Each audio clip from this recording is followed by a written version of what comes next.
Hernán, sos un estudioso de la historia del movimiento obrero de nuestro país. ¿Podés contarnos cuáles fueron las principales tendencias políticas en la naciente clase obrera argentina?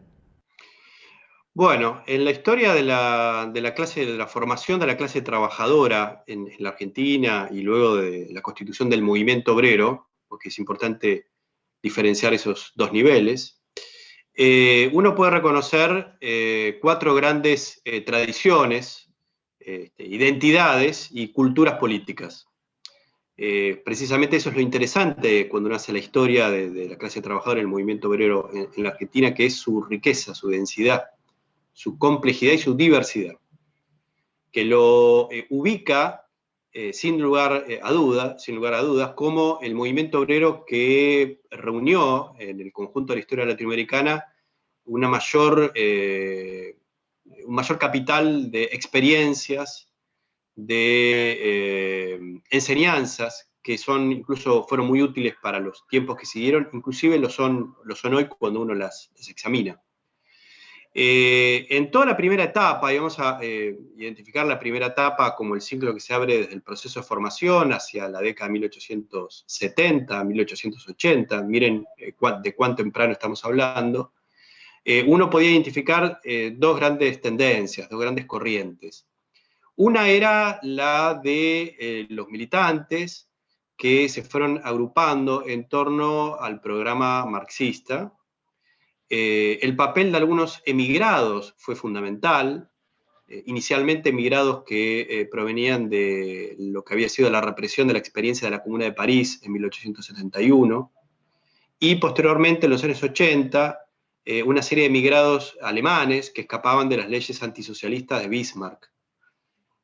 Menciona estas dos experiencias, también las hubo desde otros lugares, un conjunto de militantes provenientes de la inmigración italiana y algunos cuadros que ya tenían una experiencia en el movimiento obrero español. Menciono este aspecto que parece ahora sobredimensionado, pero que es muy importante, el papel de los inmigrantes, el papel de cuadros formados en experiencias previas que cumplieron una función realmente ejemplar en el proceso de formación, ¿no? del movimiento obrero como sujeto colectivo. Decía entonces que inicialmente producto sobre todo de la difusión de la obra de Marx en el Río de la Plata, se fue forjando una corriente socialista marxista, que luego de diversos pasos terminó coagulando en la década de 1880 la experiencia de un primer periódico que cumplió un papel muy importante. En ese momento la prensa, los periódicos cumplían un papel forjador de grupos, ¿no?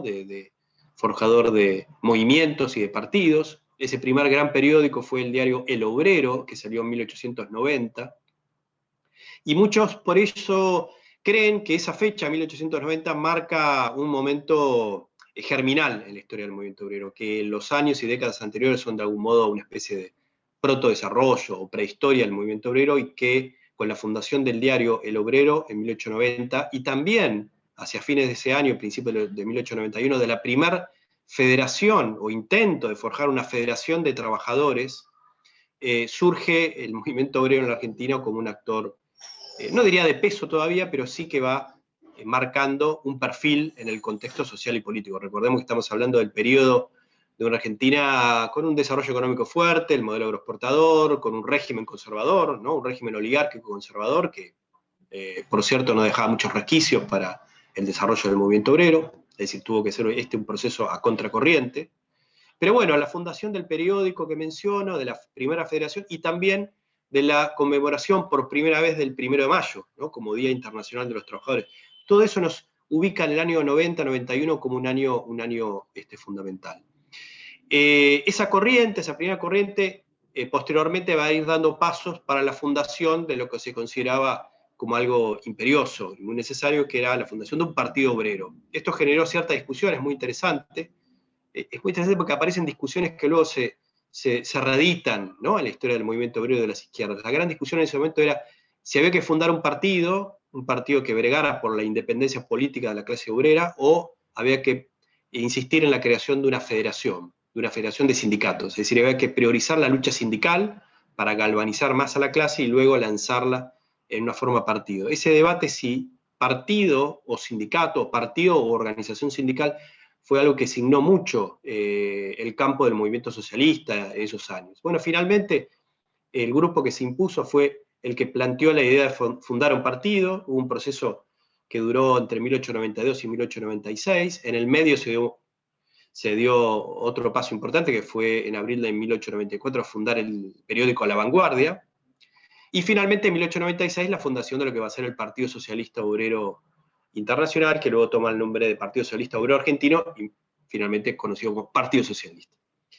Este Partido Socialista, en el que inicialmente el que va a ser su futuro líder, Juan B. Justo, no tuvo un papel tan central, más bien lo fue ganando entre el segundo y el tercer Congreso, e imponiendo sus posiciones, y reformateando a ese Partido Socialista en un programa y una estrategia que fue muy característica de la Argentina, la que convirtió al PS en un partido fuerte, y diría exitoso como empresa política, pero muy débil como dirección del movimiento obrero. Lo hizo bajo un programa fuertemente reformista, es decir, un programa de reformas, un programa que renunciaba a una estrategia revolucionaria y sobre todo que renunciaba a la dimensión, digamos, de la lucha de clases entendida como prácticas de acción directa. Juan B. Justo hablaba de la necesidad de la lucha de clases, pero un poco como que la entendía como un debate público, ¿no? Un debate en el cual forzaba también a que la burguesía se estructurara como partido, que finalmente en la Argentina hubiera partidos en torno a ideas y a programas, y él decía, bueno, este es el partido de la clase trabajadora con su programa, que era más bien un programa mínimo, había un programa máximo, que había sido votado en el Congreso de 96, pero era un programa que se enunciaba sobre todo para los 1 de mayo, para los días, digamos, de conmemoraciones, pero en la práctica el partido se comportaba con un programa mínimo. Bueno, he aquí nuestro partido y nuestro programa, bueno, y lanzaba el desafío de que la burguesía también forjara sus partidos, y bueno, de algún modo, en el debate y la confrontación de ideas y programas, y sobre todo en el Parlamento, se va a ir avanzando en la extensión y profundización de una democracia política, de una democracia social. Es decir, es muy claro que el Partido Socialista acabó siendo uno de los primeros partidos de la Argentina que tuvo su influencia en el movimiento obrero, que ayudó a la constitución también del movimiento obrero, el movimiento sindical, pero lo fue orientando en una alternativa claramente reformista, parlamentaria, muy integrado al sistema. Es decir, incluso en buena medida fue un partido que tuvo cierta deriva o cierta impronta en su programa democrática liberal, ¿sí? Es decir, que combinaba ciertos rasgos muy característicos de la tradición del socialismo marxista, pero era un partido incompleto como partido marxista. El propio Justo negaba su condición de marxista en términos ortodoxos. Si bien Justo tuvo una inserción en el movimiento socialista internacional, fue una figura de la Segunda Internacional, quizás su figura más destacada en América Latina durante unos cuantos años, fue un marxista bastante heterodoxo, muy poco clásico. Y en ese sentido podría decirse muy creativo. Bueno, tenemos entonces esta primera gran corriente, que es la del Partido Socialista, que ya marqué algo que es muy importante. Fue fuerte como partido, fue un partido que empezó a sacar muchos votos ya entrado el siglo XX, y empezó a sacar parlamentarios, diputados y luego senadores. Después de que se abrió la ley Sáenz-Peña en 1912, empezó a tener incluso también representación al Senado. Y fue fuerte en la instancia electoral, en la acción legislativa, en la acción cultural, en el movimiento cooperativo, muy importante, una experiencia interesante, ¿no? Sobre todo el propio Justo la señalaba, esto de que los trabajadores se adiestraran en el manejo de lo social a través de la labor cooperativa, como prefigurando a la sociedad por venir. El socialismo le dio mucha fuerza a lo cooperativo, pero fue muy débil, vuelvo a decirlo, como dirección del movimiento obrero. Para decirlo de manera muy esquemática, fue en ese sentido, fíjense, un partido quizá tan reformista o en una impronta reformista como ya lo era la socialdemocracia alemana, de fin del siglo XIX, principio del XX, solo que el Partido Socialdemócrata Alemán dirigía el movimiento obrero, mientras que el Partido Socialista Argentino no logró dirigir ni organizar el movimiento obrero. Si no lo hizo el socialismo, ¿quién lo hizo? Bueno, pues lo hizo la segunda corriente que se empezó a formar desde los años 80 y sobre todo en los 90, que fue la del anarquismo. El anarquismo fue muy, muy importante para la historia del movimiento obrero en la Argentina, sobre todo desde que en 1897-98 se fortaleció la corriente de los llamados anarquistas organizadores, los que fundaron el diario La Protesta Humana, los que plantearon un anarquismo que rechazaba el planteo antiorganizador y que bregaba por luchar, obviamente, por un planteo ácrata, en contra del Estado, en contra de la burguesía, en contra de todas las formas de opresión y dominación, pero que también le diera lugar a la lucha sindical. Y ese fue el gran mérito de los anarquistas organizadores. Se lanzaron al movimiento obrero, y por eso no es casual que en 1901, en un escenario en el que el socialismo dejaba más bien un espacio vacío, ¿no?, de representación, de organización, fueron los anarquistas los que acabaron fundando la primera gran organización del movimiento obrero, que fue la FOA, Federación Obrera Argentina, en 1901, que luego se transformó en la tan famosa FORA, Federación Obrera de la Región Argentina. Y bueno, en esos años el anarquismo se convirtió en la gran dirección, ¿no? Convirtió a la FORA en una entidad de lucha que llegó a agrupar, a movilizar 15.000, 20.000 trabajadores, los lanzó en grandes luchas contra el Estado y contra la patronal, varias huelgas generales, incluso con eso que era tan característico del anarquismo, no solo haciendo luchas sindicales, sino también otro tipo de combates. Por ejemplo, organizaron la huelga de inquilinos en 1907, organizaron a las mujeres, fueron muy importantes en la lucha por la emancipación de la mujer. Es decir, fue una lucha, algunos señalan incluso al anarquismo a mitad de camino entre una lucha obrera y una lucha popular más amplia. Lo cierto es que anarquistas y socialistas fueron la primera expresión masiva del movimiento obrero. A ellos se agregó una tercera corriente, ya del principio del siglo, que fue el sindicalismo revolucionario, que era una corriente muy fuerte en Europa, sobre todo en Francia e Italia, dirigían al movimiento obrero, los planteos de Labriola, Sorel y otros, que llegaron a las tierras, al Río de la Plata con mucha fuerza, lograron ganar un sector del Partido Socialista y en 1904, 1905 rompieron con el PS y se fundaron como una corriente autónoma. ¿Qué planteaba el sindicalismo revolucionario? Bueno, inicialmente era una corriente a la izquierda del PS, cuestionaba el horizonte parlamentario reformista del PS, planteaba que el PS había abandonado la lucha de clases y que había que organizar a los trabajadores en sus luchas cotidianas y sus luchas, sobre todo revolucionarias, por eso el apelativo sindicalismo revolucionario. Entonces, terminaron formando una corriente propia, se hicieron fuerte en el movimiento obrero, desplazaron al socialismo y luego fueron por la dirección del movimiento obrero y en 1915 lo consiguieron, cuando lograron la dirección de la FORA, en el famoso noveno congreso de 1915, por eso esa FORA fue autodenominada FORA Noveno Congreso, es decir, la FORA dirigida por el sindicalismo. Lo interesante es que el sindicalismo comenzó con una corriente revolucionaria, pero luego se fue moderando en su programa, en su estrategia, se fue adaptando cada vez más al régimen, sobre todo bajo los gobiernos radicales, y empezó a tornarse una agrupación, una corriente sobre todo negociadora, más pragmática, incluso con tendencias cada vez más burocráticas, digamos, definida por una orientación fuertemente economicista, que renunciaba al combate político. Fue un grave problema para el movimiento obrero, la corriente sindicalista, porque obturó la posibilidad de que la clase trabajadora en la Argentina se diera la batalla por un partido político propio que adoptara un programa de características revolucionarias. Los sindicalistas inicialmente decían, lo único revolucionario es el sindicato, no el partido. No puede haber un partido obrero. Todo partido es burgués. Todo partido significa jugar en el terreno de la burguesía. Bueno, renunciaron a la lucha política, a la forma partido, y finalmente terminaron, como terminan todos los sindicalismos, adaptados. Yo siempre digo una frase un poco provocadora, no hay finales felices en los sindicalismos revolucionarios.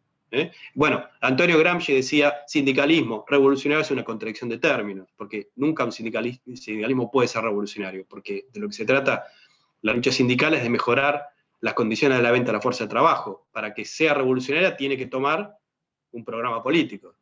Bueno, recordemos que la historia del sindicalismo revolucionario en Argentina fue, después de ser una corriente muy a la izquierda, que cuestionaba el reformismo del PS, terminó negociando con los radicales, terminaron adaptándose al régimen en los años 30 y finalmente se disolvieron en las filas del laborismo y del peronismo.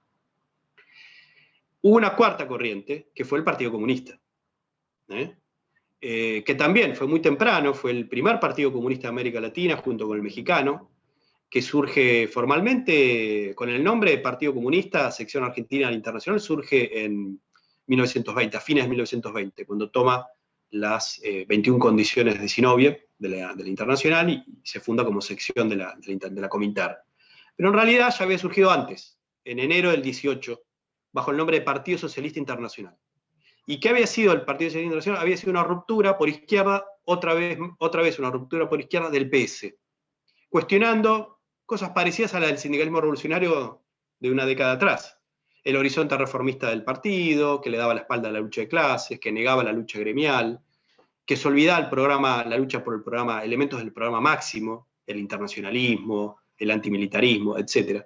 Surgió como una corriente interna del PS a partir de 1911-1912, con una figura fuerte que fue la de José Fernando Penelón.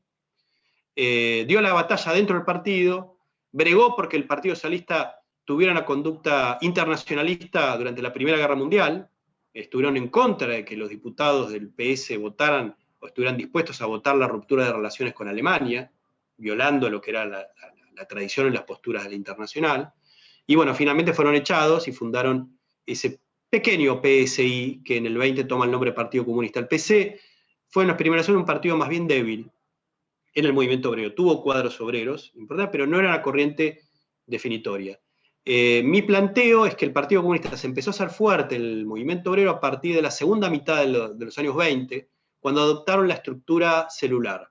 O sea, organizaron los militantes, es decir, rompieron con la tradición de organización del viejo PS y tomaron la forma de organización de células de fábrica, células de empresas, es decir, agruparon a los trabajadores de la misma empresa bajo una militancia clandestina, que la patronal no pudiera reconocerla, y por la base, por abajo, ir forjando organismos de control o de poder obrero. Bueno, con la organización de las células, el PC empezó a penetrar fuertemente en la clase obrera y sobre todo en la fracción más explotada y menos organizada de la clase obrera, que era la clase obrera industrial. Recordemos que a fines de los 20, a lo largo del 30 y principios de los 40, en la Argentina se ve lo que se conoció como industrialización sustitutiva de importaciones, ¿no? Es decir, creció mucho la industria. Se multiplicó el número de obreros de la industria, de la carne, metalúrgicos, textiles, la construcción. Y ese era un sector poco organizado. Los socialistas más bien no lo atendían, los sindicalistas estaban muy cómodos en los gremios que manejaban, los marítimos, los ferroviarios. Los ferroviarios eran la gran organización obrera en la Argentina. Y los anarquistas estaban allí, entre los obreros más explotados, industriales, pero muy débiles ya. Habían sido derrotados. El anarquismo fue una derrota fuerte con las huelgas del centenario de 1910, y ahí empezó un declive. Entonces había un espacio ahí vacío. El PC ocupó ese espacio. Se lanzó, como digo en uno de mis libros, a la conquista de la clase obrera industrial, y empezó a organizar por la base a esos trabajadores tan mal pagos, carentes de legislación laboral, en donde era muy difícil organizar la lucha sindical porque el patrón te expulsaba apenas se daba cuenta de que estaba ganado por una conciencia anticapitalista. Entonces el PC, con esa lucha clandestina, blindada, con mucha disposición revolucionaria, y esto hay que reconocerlo, inclusive a pesar de que ya el PC se iba adaptando al proceso de estalinización de la Comintern. Esto no tenemos que perderlo de vista, es decir, ya sabemos que hacia mediados, fines de la década del 20, el PC argentino se va adaptando a la deriva burocrática y estalinista de la Comintern. Sin embargo, a pesar de esta orientación estratégica, la militancia práctica de los comunistas en las fábricas, en los talleres, les abrió un espacio de inserción. Y el PC, entrado en los años 30, estaba ya muy bien implantado y cada vez mejor implantado en la clase obrera industrial. De modo que fue la cuarta corriente, por así decirlo, en llegar, pero cuando llegó con mucha fuerza. Y a principios de los años 40, yo ahí planteo a veces una suerte de contrafáctico, bueno, no soy el único, de no haberse producido el golpe del 43, que hizo aparecer a Perón, es muy probable que la dinámica hubiera sido que el Partido Comunista no solo terminara de conquistar su influencia total sobre el proletariado industrial, ya dirigía, miren, les doy un dato que es impresionante, para 1943, los 6 secretarios de los sindicatos industriales más grandes del país, metalúrgico, carne, construcción, madera, textiles, del vestido, eran miembros del Comité Central del PC. Es decir, ¿cuándo un partido de izquierda va a tardar en tener en su dirección, en su Comité Central, 6 secretarios de los sindicatos industriales más fuertes? Ese era el Partido Comunista, es decir, su influencia entre el proletariado industrial era muy fuerte. Y es probable que, pasados unos años, inclusive, pudiera conquistar la dirección de toda la CGT, que se había fundado en el 30, en la que todavía los socialistas y los sindicalistas tenían peso, pero el PC era el partido que avanzaba más rápidamente. Con esto cierro esta descripción. No es casual entonces que uno de los elementos del programa del golpe del 43, del coronel Perón, sea precisamente una estrategia anticomunista, es decir, evitar que la clase obrera quede completamente en manos del PC y por eso su acción anticomunista, por un lado, de perseguir, y los persiguió muy duramente a los comunistas en el 43 y 44, llenó la cárcel de cuadros sindicales del PC, pero al mismo tiempo, con la otra mano, ensayó esas medidas de atención de los reclamos obreros. Aumento de salario, aguinaldo, convenciones colectivas, y bueno, y ahí surgió un nuevo fenómeno político, ¿no? La aparición del peronismo fue el fenómeno que cortó un desarrollo de, ¿cuánto? 50, 60, 70 años. El peronismo siempre dice, nosotros fundamos al movimiento obrero, cada tanto dice, fundamos la CGT, como si lo hubieran fundado en el 45, en realidad se fundó en el 30 por dirigentes socialistas y sindicalistas, y donde también había comunistas luego. El PC, el peronismo tiende a decir que ellos son el punto de constitución del movimiento obrero en la Argentina. Eso es falso. El movimiento obrero en Argentina tenía varias décadas de desarrollo en distintas variantes, reformistas, revolucionarias, de rechazo al Estado, de combate al Estado, de integración, de inserción entre los trabajadores industriales, entre los ferroviarios, con experiencias muy ricas, debates programáticos impresionantes sobre los que hay que aprender mucho, hay que volver sobre esos debates de programa, de táctica, de programa máximo, de lo que son luchas reivindicativas mínimas, cómo hacer acción legislativa, qué lugar tiene la labor cooperativa. La lucha cultural, muy importante la experiencia de la cultura obrera, ¿no? Partidos y corrientes que tenían bibliotecas, que le daban lugar a la lucha por la emancipación de la mujer. En fin, es una experiencia sobre la que creo que se puede aprender mucho y que en el año 45 tiene un corte, pero da lugar a otras experiencias sobre las que, bueno, luego puedo reincorporar, en la que igual, por ejemplo, aparece el trotskismo, que lógicamente en este primer periodo va a aparecer desde el año 29-30, pero como una corriente indudablemente muy marginal, muy pequeña.